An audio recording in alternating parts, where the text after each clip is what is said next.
success, we had a lot of fun, but for year 2, I'm stepping it up big time. So first off, let's talk about... This is the parts bike. It's pretty clapped out. All we're going to use from this is the engine and exhaust, possibly the wheel hubs.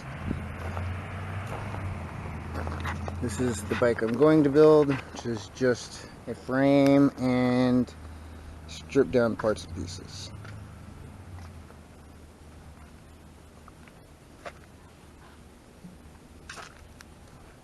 It's going to go from broke to built.